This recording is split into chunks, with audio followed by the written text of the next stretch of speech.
These 12 soda cups come from a dozen different businesses on both sides of the state line.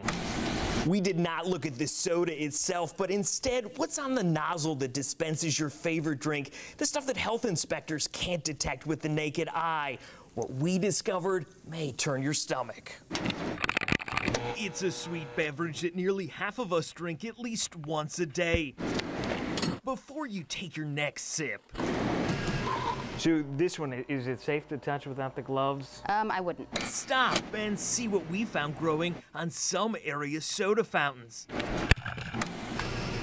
Armed with sterile swabs, our undercover producer went inside a dozen businesses in Jackson, Johnson, and Wyandotte counties, making stops at fast food restaurants, convenience stores, and a cafe with self-serve beverage dispensers. She used the testing swab to wipe the machine's nozzles to collect a sample before filling the cup with soda and leaving the store. Out in the car, the used swab went in a cooler.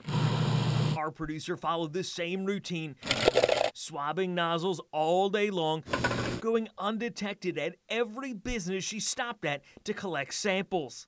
The styrofoam cooler was taped and then shipped overnight to a testing facility in St. Louis. This would release any bacteria that would be in the sponge. Microbiologist Nikki Palin at EMSL Analytical It's 1 ml on each plate. took drops of the samples, put them onto plates, Total coliform E. coli and staph. loaded them into the incubator, and waited.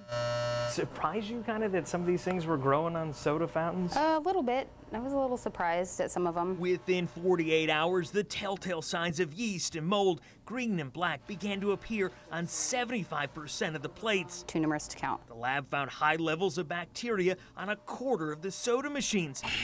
But there was one sample Pretty nasty. from a Lenexa convenience store at 86 in Quivira that produced coliform bacteria. This can definitely cause food poisoning and things of that nature. And it originates from? Typically from a source of fecal contamination. Yeah, not something you'd want to eat. It means bathroom, usually. Didn't wash their hands. We shared the test results with Rebecca Horvat, a microbiologist at the University of Kansas Medical Center. So no matter how healthy you are, certain strains that are out there can knock you down. That's right. There are certain strains that are always pathogenic, so to speak.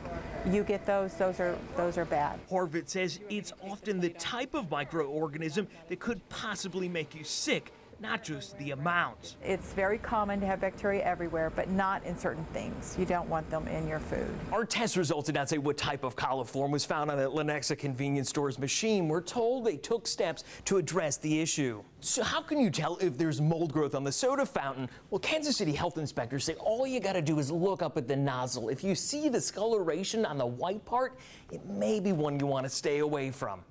I'm Eric Shalou, KC TV5 News.